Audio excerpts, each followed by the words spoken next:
हम पंछी उन्मुक्त गगन के पिज्रबद्ध ना गा पाएंगे, कनक तितलियों से टकराकर पुलकित पंख टूट जाएंगे।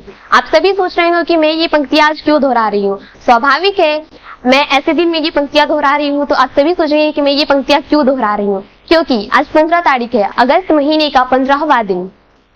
और आप सभी को मेरा प्रणाम। इस वक्त जो भी मुझे अपने मोबाइल या टीवी में देख रहे हैं या फिर कंप्यूटर में देख रहे हैं, आप सभी को मेरा सादर प्रणाम है। मेरा नाम सुरभु कुमारी है। मेरे पिताजी का नाम श्री पिंटू कुमार सिंह, मेरी माताजी का नाम श्रीमती रानी देवी। मैं दरियारे मिडिल स्कूल कक्षा 8वीं की छात्रा हूँ और मैं आप सभी को स्वतंत्रता दिवस के विषय पे कुछ बताने आई हूँ।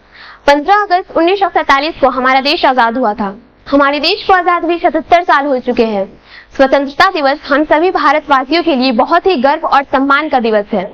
स्वतंत्रता दिवस हमारा एक राष्ट्रीय त्योहार है। इस दिन सभी स्कूल, सरकारी दफ्तर और सांस्कृतिक जगहों पर ध्वजारोहण किया जाता है। हमारा देश लगभग 200 साल बाद ब्रिटिश शासन से आजाद हुआ था। सन 1942 में भारत छोड़ो आंदोलन शुरू हुआ था, जिसमें महात्मा गांधी, सुभाष चंद्र बोस, भीमराव अंबेडकर, इन सभी भारतवासियों ने मिलकर जुलूस निकाला था। भारत छोड़ो आंदोलन में बहुत से भारतवासियों ने मिलकर जुलूस निकाला था, जिसमें कई स्वतंत्रता सेनानी ने अपना बलिदान भी दे दिया था, जैसे भगत सिंह, वीर सावरकर, भगत सिंह, वीर कुंवर सिंह, चंद्रशेखर आजाद, लोकमान्य तिलक इत्यादि। इन सभी ने अपनी जान की बाजी लगा दी, फिर भी हमारे देश को आजाद करवाया। डॉक्टर भीमराव अंबेडकर, इनके बारे में तो आप सभी जानते होंगे। इन्हें हमारे भारतीय संविधान में संविधान का जनक माना गया है और हमारे भारतीय संविधान में इन्हें प्रारूप समिति का अध्यक्ष कहा गया है। संविधान को संविधान सभा के पूरे लोगों ने मिलकर बनाया है। हमारे संविधान को बनने में 2 वर्ष 11 महीना और 18 दिन लगा था। हम सभी जानते हैं कि हमारा देश स्वतंत्र हुआ था, लेकिन क्या आपने कभी ये जानने की कोशिश की है कि हमारे देश में स्वतंत्रता कितने प्रकार की होती है, न्याय कितने प्रकार की होती है? जी हाँ, आज मैं आप सबको बताने जा रही हूँ कि हमारे देश में, हमारे भारतीय संविधान में स्वतंत्रता को 5 भागों में बांटा गया है। अभिव्यक्ति, विश्वास, धर्म, प्रतिष्ठा एवं अवसर। और न्याय को 3 प्रकार का बताया है, सामाजिक, आर्थिक और राजनीतिक। हम सभी कहते हैं कि हम स्वतंत्र हैं, लेकिन हम ये कैसे कह सकते हैं कि हम आज भी पूरी तरह से स्वतंत्र हैं? मैं खासकर ये चीज उन लड़कियों से पूछना चाहूंगी जिन्हें आज भी घर से बाहर नहीं निकलने दिया जाता है, जिन्हें आज भी घर में कैद करके रखा जाता है, जिन्हें आज भी बाहर नौकरियां करने की इजाजत नहीं मिलती है। क्या आज भी वो पूरी तरीके से स्वतंत्र है? जी नहीं, आज भी उन लड़कियों को पूरी तरह की आजादी नहीं मिली है। आज भी वो पूरी तरीके से आजाद नहीं है। यही अगर बात की जाए लड़कों की, तो लड़कों को कहीं बाहर भेजने से उनके पिता थोड़ी भी नहीं कतराते, किसी के साथ जाने देने से थोड़ी भी नहीं कतराते। लेकिन अगर यही बात की जाए बेटियों की, तो उन्हें किसी के साथ भेजने से, किसी के साथ जाने देने से, कहीं शाम को बाहर निकलने से उनके पिता बहुत कतराते हैं। उनके पिता 10 बार सोचते हैं कि उनके बेटे के साथ कोई कुछ गलत कर ना दे, उनके बेटे के साथ कोई कुछ गलत हो ना जाए। तो यही कारण है, और इसके कारण हमारे समाज में रहने वाली वो लड़कियां हैं जिन्होंने गलत काम किया। और सिर्फ वही नहीं, हम इसके लिए हम और हमारा समाज पूरी तरीके से इसमें जिम्मेदार है। यही अक्सर उदाहरण ले झांसी की रानी लक्ष्मीबाई की। तो झांसी की रानी लक्ष्मीबाई ने हमारे देश को आजाद कराने के लिए बहुत सी लड़ाइयां लड़ी है। वो हम सभी के लिए एक प्रेरणादायक बनी है। हमारे जैसी लड़कियों के लिए उन्होंने एक मिसाल कायम किया है। वो हमारे देश की आजादी के लिए लड़ते लड़ते वीर गति को प्राप्त हो गई थी। आज भी जब महिला सशक्तिकरण की बात की जाती है तो हम सबसे पहले रानी लक्ष्मीबाई को याद करते हैं, क्योंकि रानी लक्ष्मीबाई ने उस समय में अंग्रेजों को हराया था, जिस समय महिला की तो कोई औकात ही नहीं थी, जिस समय महिला को तो कुछ माने ही नहीं जाता था, उन्हें सिर्फ पैरों की धूल समझा जाता था। फिर रानी लक्ष्मीबाई ने उस समय अंग्रेजों को धूल चटा दी थी। इसका यह तात्पर्य है कि लड़कियां लड़कों से कम नहीं है। लड़कियां आज के समय में भी लड़कों की बराबरी कर रही है। आज के समय में भी लड़कियां लड़कों से कंधे से कंधा मिला के चल रही है। जहाँ पहले के समय में लड़कियों पे सिर्फ अत्याचार किए जाते थे, उनसे सिर्फ घर के काम करवाए जाते थे, सिर्फ उनसे घर की रोटियां पकवाई जाती थी, वहीं आज के समय में लड़कियां चांद पे जा रही है, लड़कियां आसमानों को छू रही है।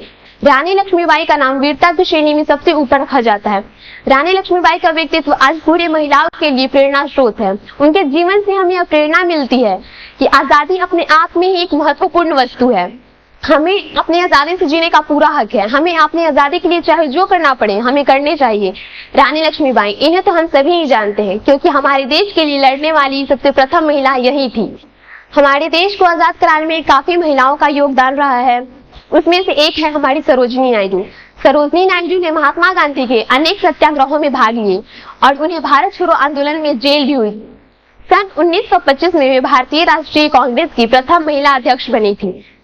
उन्होंने साल 1930 में दांडी मार्च में कई नेताओं और स्वतंत्रता सेनानियों के साथ भाग लिया था। इस महान स्वतंत्रता सेनानी ने भारत के राष्ट्रीय आंदोलन में अपनी सक्रिय भूमिका निभाई थी।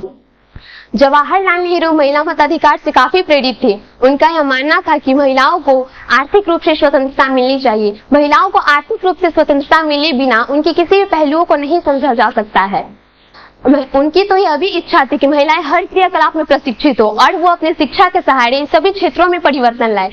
उनका यह कहना था कि महिलाओं के संघर्ष के बिना किसी सामान्य राजनीतिक सामाजिक संघर्ष से अलग रह गया तो उनके आंदोलन को कभी भी अधिक सदृढ़ता नहीं मिलेगी और वो सिर्फ उच्च वर्गों की महिलाओं तक ही सीमित रह जाएंगे। सन 1917 में पहली बार महिलाओं को वोट देने का अधिकार मिला था। महिला मत अधिकार आंदोलन उसे कहते हैं जिसे महिलाओं ने खुद करके प्राप्त किया होता है। इसी संघर्ष को महिला मताधिकार आंदोलन कहते हैं। हमारे भारतीय संविधान के अनुच्छेद 326 में सार्वभौमिक वयस्क मताधिकार इसी प्रावधान से संबंधित है। अगर हम बात करें सावित्रीबाई फुले की, तो सावित्रीबाई फुले का जन्म महाराष्ट्र के सतारा जिले में हुआ था। इन्होंने हमारे लिए विश्वविद्यालय सन 1848 ईस्वी में खुलवाया था। आज हम सभी जातियों की लड़कियां, ब्राह्मण जाति, दलित जाति या राजपूत की बेटियां सभी एक साथ बैठ के पढ़ पा रहे हैं, वो सब सावित्रीबाई फुले की देन है। आज हम सभी एक साथ बैठ के पढ़ पा रहे हैं तो वो सिर्फ सावित्रीबाई फुले की देन है। इन सभी से हमें यह प्रेरणा मिलती है कि हमें इनकी तरह बनना चाहिए। महिला सशक्तिकरण, महिलाओं को सशक्त होना हमारे समाज में बहुत जरूरी है, क्योंकि महिला सशक्तिकरण महिलाओं को सशक्त और समाज में बहुत शक्तिशाली बनाता है, जिससे वो अपने जीवन से जुड़ी सभी फैसले स्वयं ले सकती है और इससे उन्हें फायदा भी मिलता है। महिला सशक्तिकरण महिलाओं को पुरुषों को एक समान खड़े होने में मदद करती है और उन्हें महिला सशक्तिकरण से यह फायदा होता है कि वे सम्मान और स्वतंत्रता के साथ अपने जीवन का नेतृत्व करने में सक्षम होती है। वे अपने जीवन से जुड़ी सभी फैसले स्वयं ले सकती है, वो किसी पे आधारित नहीं होती है। महिला सशक्तिकरण हमारे महिलाओं के लिए बहुत जरूरी होता है और हमारे देश और समाज की महिला अगर सशक्त हो जाए तो हमारे देश की आधी आबादी तो ऐसे ही सशक्त हो जाएगी।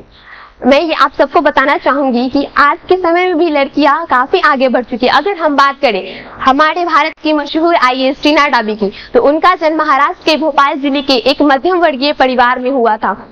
उन्होंने साल 2015 में पूरे भारत में प्रथम स्थान प्राप्त करके